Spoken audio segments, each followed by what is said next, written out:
Hallelujah, praise the lord. ದೇವರಿಗೆ ಸ್ತೋತ್ರವಾಗಲಿ. ದೇವರು ಕಳೆದ ಒಂದು ವಾರ ಕಾಲ ದೇವರು ನಮ್ಮನ್ನು ಅಧಿಭದ್ರವಾಗಿ ಕಾಯ್ದುಕೊಂಡನು. ನಮ್ಮ ಒಂದೊಂದು ಕಾರ್ಯಗಳಲ್ಲೂ ಆತನೇ ನಮ್ಮ ಜೊತೆಯಲ್ಲಿದ್ದು ನಮ್ಮನ್ನು ನಡೆಸಿದನು. ಅದಕ್ಕಾಗಿ ನಾನು ದೇವರನ್ನು ಸ್ತುತಿಸುತ್ತೇನೆ. ಈ ವಾರದಲ್ಲೂ ಕೂಡ ದೇವರ ವಾಕ್ಯವನ್ನು ನಾವು ಧ್ಯಾನಿಸೋಣ.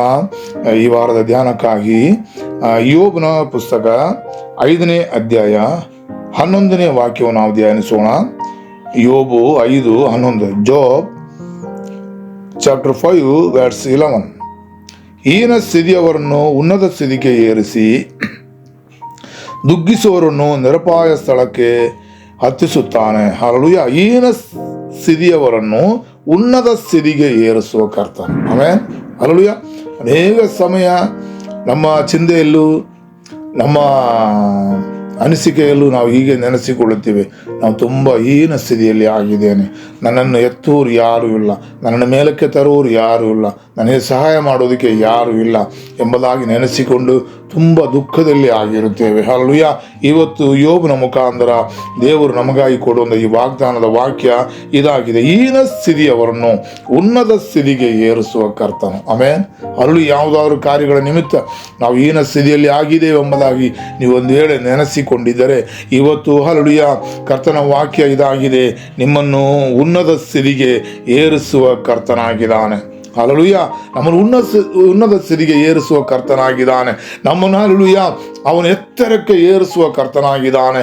ಎಲ್ಲ ಸಂದರ್ಭದಲ್ಲೂ, ಎಲ್ಲ ಪರಿಸ್ಥಿತಿಯಲ್ಲೂ, ಎಲ್ಲ ಸ್ಥಿತಿಗತಿಗಳಲ್ಲೂ ನಮಗೆ ಒಂದು ದೊಡ್ಡ ವ್ಯತ್ಯಾಸವನ್ನು ಕೊಟ್ಟು ದೇವರು ನಮ್ಮನ್ನು ಹಲ್ಲೆಲೂಯಾ ಉನ್ನತದಲ್ಲಿ ಇರುವಂಥ ದೇವರನ್ನು ಸ್ತುತಿಸಿ ಕೊಂಡಾಡುವಂತೆ ನಮ್ಮನ್ನು ಉನ್ನತಕ್ಕೆ ಏರಿಸುವ ಕರ್ತನಾಗಿದ್ದಾನೆ. ನಂಬಿಕೆಯಿಂದ ಆಗಿರೋಣ. ಮಾತ್ರವಲ್ಲ, ದುಗ್ಗಿಸುವವರನ್ನು ನಿರಪಾಯ ಸ್ಥಳಕ್ಕೆ ಹತ್ತಿಸುತ್ತಾನೆ. ಆಮೇಲೆ ಯಾವ ಕಾರ್ಯದ ನಿಮಿತ್ತ ಇವತ್ತು ನೀವು ದುಃಖ ಪಡ್ತಿದ್ದೀರೋ, ಆಮೇಲೆ ಪ್ರಿಯ ವಿಶ್ವಾಸಿಗಳೇ, ಪ್ರಿಯ ದೇವರ ಜನರೇ, ನನ್ನನ್ನು ಕೇಳುವಂಥ ಆಮೇಲೆ ಹಲ್ಲೆಲೂಯಾ ನನ್ನ ಸ್ನೇಹಿತರೆ ಎಲ್ಲರನ್ನೂ ಹಲ್ಲೆಲೂಯಾ ದೇವರೇನು ಮಾಡುತ್ತಾನೆ? ಅಲ್ಲಿ ನಿರಪಾಯ ಸ್ಥಳಕ್ಕೆ ಹತ್ತಿಸುವ ಕರ್ತನಾಗಿದ್ದಾನೆ. ಯಾವ ಅಪಾಯವೂ ಇಲ್ಲದೆ, ಯಾವ ಕೇಡು ಸಂಭವಿಸದೆ, ಯಾವ ಒಂದು ಹಲ್ಲೆಲೂಯಾ ನಿರಾಸೆಯು ಉಂಟಾಗದಂತೆ ದೇವರು ನಮ್ಮನ್ನು ನಡೆಸುವ ಕರ್ತನಾಗಿದ್ದಾನೆ. ಹಲ್ಲೆಲೂಯಾ. ಆ ದೇವರ ಕರದಲ್ಲಿ ಸಮರ್ಪಿಸೋಣ. ಯಾವುದಾದ್ರು ಕಾರ್ಯ ನಿಮಿತ್ತ ನಾವು ಭಯದಲ್ಲಿ ಆಗಿರುವುದಾದರೆ, ಯಾವುದಾದ್ರು ಕಾರ್ಯವನ್ನು ನಾವು ಚಿಂತಿಸಿಕೊಂಡು ಯೋಚನೆ ಮಾಡಿಕೊಂಡು ನಾವು ಭಯದಲ್ಲಿ ಆಗಿರುವುದಾದರೆ, ದುಃಖದಲ್ಲಿ ಆಗಿರುವುದಾದರೆ, ಕರ್ತನ ವಾಕ್ಯ ನಮ್ಮನ್ನು ದೃಢಪಡಿಸುತ್ತದೆ. ಕರ್ತನ ವಾಕ್ಯ ನಮ್ಮನ್ನು ಧೈರ್ಯಪಡಿಸುತ್ತದೆ. ಆಮೇಲೆ ಅವನು ಹೀನ ಸ್ಥಿತಿಯವರನ್ನು ಉನ್ನತಕ್ಕೆ ತರುವಂಥ ಕರ್ತನಾಗಿದ್ದಾನೆ. ಮಾತ್ರವಲ್ಲ, ದುಗ್ಗಿಸುವವರನ್ನು ನಿರಪಾಯ ಸ್ಥಳಕ್ಕೆ ಹತ್ತಿಸುವ ಕರ್ತನಾಗಿದ್ದಾನೆ. ಹಲ್ಲೆಲೂಯಾ. ನಮ್ಮ ಜೀವನದಲ್ಲಿ ಇರುವಂಥ ಆ ದುಃಖ, ಪ್ರಯಾಸ, ವೇದನೆ, ಆಮೇಲೆ ಹೀನ ಸ್ಥಿತಿ ಎಲ್ಲವನ್ನು ಕಾಣುವ ಕರ್ತನಾಗಿದ್ದಾನೆ. ಹಲ್ಲೆಲೂಯಾ.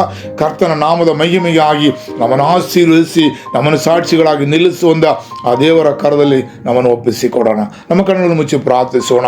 ನಮ್ಮನ್ನು ಬಹಳವಾಗಿ ಪ್ರೀತಿಸೋ ನಮ್ಮ ತಂದೆಯ ದೇವರೇ ಕರ್ತನೆ, ಈ ಬೆಳಗಿನ ಸಮಯದಲ್ಲಿ ಕಥಾವೆ ಈ ಯೋಬನ ಪುಸ್ತಕದಲ್ಲಿ ಕರ್ತನೆ ಈ 5ನೇ ಅಧ್ಯಾಯ 11ನೇ ವಾಕ್ಯವನ್ನು ನಾವು ಧ್ಯಾನಿಸೋದಕ್ಕೆ ನೀನು ಕೃಪೆ ಮಾಡಿದ್ದಕ್ಕಾಗಿ ಸ್ತೋತ್ರ. ನೀನು ಹೀನ ಸ್ಥಿತಿಯಲ್ಲಿರುವವರನ್ನು ಉನ್ನತಕ್ಕೆ ತರುವಂಥ ದೇವರಪ್ಪ. ಮಾತ್ರವಲ್ಲ, ದುಃಖ ಪಡುವವರನ್ನು, ದುಗ್ಗಿಸುವವರನ್ನು ನಿರಪಾಯ ಸ್ಥಳಕ್ಕೆ ಹತ್ತಿಸುವ ದೇವರಪ್ಪ. ಹಲ್ಲೆಲೂಯಾ.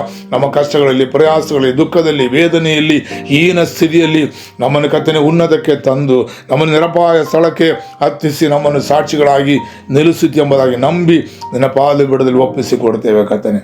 ನನ್ನನ್ನು ತಗ್ಗಿಸುತ್ತೇವೆ ಅಪ್ಪ. ನಮ್ಮ ಎಲ್ಲ ಹೀನ ಸ್ಥಿತಿಯನ್ನು ನೀನು ಕಾಣುವ ದೇವರಾಗಿದೆಯಪ್ಪ. ನಮ್ಮನ್ನು ಸಂಪೂರ್ಣವಾಗಿ ನಿನ್ನ ಪಾದ ಬಿಡದಲ್ಲಿ ಸಮರ್ಪಿಸುತ್ತೇವೆ ಅಪ್ಪ. ಈ ವಾಕ್ಯದ ನಿಮಿತ್ತ ನಮ್ಮನ್ನು ಅನುಗ್ರಹಿಸು ಅಪ್ಪ. ಹಲ್ಲೆಲೂಯಾ.